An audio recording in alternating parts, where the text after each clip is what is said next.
Hello everyone, I hope you're all having a lovely day so far. So I get a lot of comments about my vibrato and how I learnt to do it, and I thought it would be nice to share some of the techniques that I've been taught or picked up along the way as an adult beginner, and hopefully it will help you with your violin journey. Now I am by no means an expert on this at all, I'm still learning like you guys, but I'm hoping you guys will find something useful from this video. So let's get right into it. Okay, so first things first, it's always a good idea to establish a good hand position when holding your violin. You should have a good arc in your fingers, as this will give you freedom of motion. The first exercise that I like to start with is my knuckle flexibility.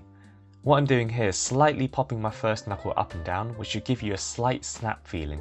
Now obviously don't do this too hard, you just want enough to create a bend in your finger.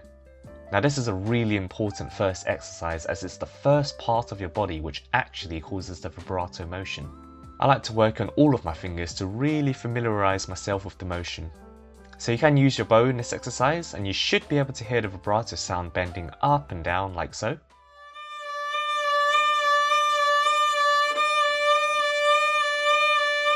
Now the things you should avoid is having your fingers positioned too low, as this will restrict your motion.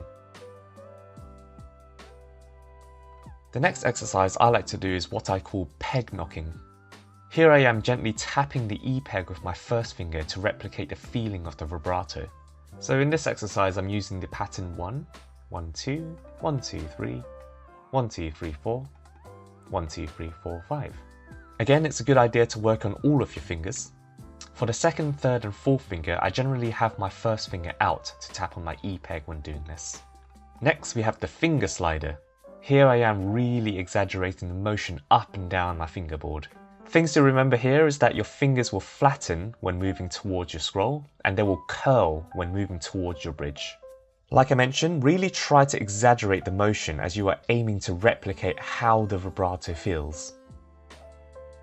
We've spoken about wrist vibrato up until this point, which looks like this, but another part of vibrato comes from your arm. To do this exercise, you almost have to imagine that someone has hold of your elbow and is moving it back and forth. Now the aim here is to move your arm and your wrist in unison. You'll need to have your arm and wrist completely straight for this and just moving it forwards and backwards. The next exercise is a combination of everything we've learnt so far. Here you will want to start with a wide motion which will narrow as you proceed.